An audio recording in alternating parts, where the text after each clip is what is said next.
Excuse me, sir. What's that you're eating? 53 Packard. You don't like Japanese food. Tell you a secret, though. Brother Bud will bear me out of this. The crankshaft alone took them 6 bottles of this old smokehouse steak sauce plus. That spicy sweet taste will help anything go down. Right. I use it as a dip. Same room for the door. Same room for the door. Don't run out of them plugs. I'm partial to plugs. Old Smokehouse Steak Sauce Plus. It makes anything taste better. Pardonnez-moi. Old Smokehouse Steak Sauce Plus.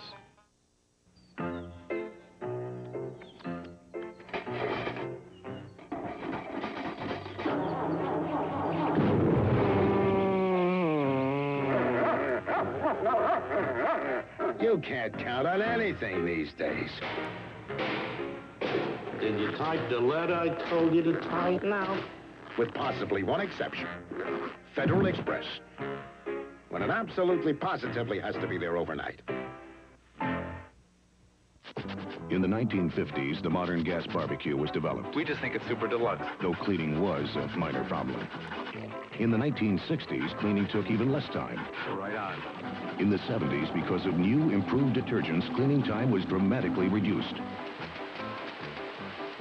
But isn't it time for real change? Self-Clean by the Happy Cooker. The first self-cleaning gas barbecue. Self-Clean by the Happy Cooker. We don't make barbecues the way they used to. Pruitt, I want Schmitzen at that meeting. Snow or no snow? Noonan, I want Schmitzen at that meeting. Snow or no snow? Boulder, I want Schmitzen at that meeting. Snow or no snow? Sedelmaier. You know who to call when you have to get a package there. But what do you do when you have to get a person there? No matter how crazy the weather. You drive a Subaru or get stuck with something else. Chicago's Joe Sedelmaier has written, produced, and directed some of the funniest and most memorable television commercials of all time. Sedelmaier once worked as an art director for some of the world's biggest ad agencies, such as Leo Burnett and J. Walter Thompson. Sedelmaier refined his talent and eventually left the agency bureaucracy to begin doing things his own way. Since then, the very successful Sedelmaier Film Productions has created commercials for such famous clients as Wendy's, Federal Express, U.S. Sprint, Nike, and Alaska Airlines. A complete filmmaker, Sedelmaier has lost count of his hundreds of national and international awards. His 30-second movies are individual works of art, which express his own comic vision. His unique casting and great sense of timing are the brushstrokes of his celluloid canvases, as well as his ability to find humor in the everyday occurrences of ordinary people. No, Charles Krause. Begin again. These are people that really haven't paid much attention to them. I mean, they look in the mirror every day and right and say, well, now this is the way I'm going to look today. And get that smile. You know, it's like that's why I don't like to write dialogue until I find out who's going to be cast in that role. And then I write it his way, how I think he would say it. Because everyone has little things, little ways they do things and say things. And that's what I find fascinating.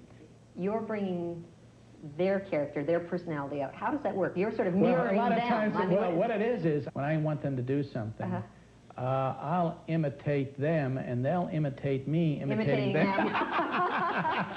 But, you know, it's like... that's funny. But that's... Is that what you do, though? I mean, basically, that's it. And then I'm waiting for little accidents to happen, because that's really what it's all about. That's These the little magic? things, yes, that's the magic you're looking for. Sometimes it's there, and sometimes it isn't. It's not a number painting. You do have a reputation of being... wanting to be in total control, insisting on total control from beginning to end. I always get blamed for that. Not true? Control. It's not really, you know, total control. Not even the Pope has that. I mean, I guess what I'm saying is I want to be involved all the way through. Most of the directors that I knew in this business were ones that they would go out, they'd say action, and then cut, and they were off doing something else, and someone else would take it and cut it and edit it. And that's not, to me, that's not the process. I like to be involved. I like the overview. The whole creative process is one that, it's not just one area, it's all the way through. Like, after you get done shooting, it's the sound, it's like how it's cut, and it's all the way up to the transfer. Your whole vision, I mean, is what you Right. I just don't feel that you can get some really good footage, but that's just the beginning. And I always think it's the same thing with an idea. I'm looking for an idea that interests me, that I think is a good idea, but that's just the beginning again. You have to go on from there, and it's a constant, it's a growing process, and I want to be there all the way through. What you've done, too, is you've taken ordinary people and put them in commercials. You know, we were talking about Clara and Where's the Beef and then the driving things. I mean, you've taken ordinary individuals, and where other people usually take people from an agency, actors. And well, see, I don't feel, go ahead, I know what you're saying, but when you say ordinary people, I think most of the people I see in TV commercials are ordinary people. I mean, the plastic people, the, hi, Jim, how are you? You know, it's, hi, Bill. How do you know someone's right for a part or someone will be funny? I mean, it's just... Because I think he's funny. But I think that's the only thing you can go on. Is your own... You can only go on what you feel.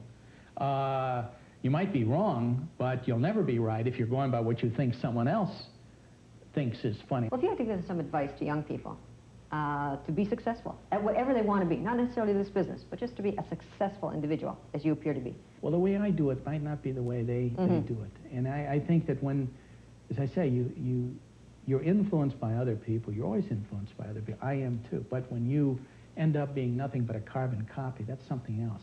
I mean, I go back to that. Originality is the art of concealing one's source. And I agree with that. I think that's so true. And because there isn't anything really, it's just taking different things and moving around, and all of a sudden, it's you.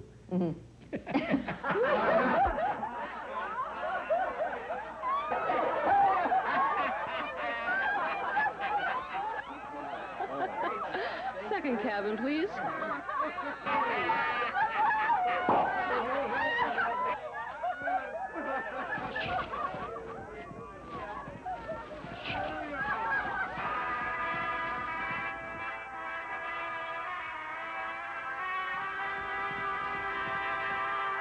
Southern Airways believes that no man should be subjected to the indignity of being labeled or treated like a second-class citizen. Which is why, when you get on a Southern jet... Hi, Mr. Gill. Sit anywhere you like. You'll find no curtain separates the peasants from the nobility. No one takes the legroom from you and gives it to someone else. On Southern, there's only one class of service, and it isn't second.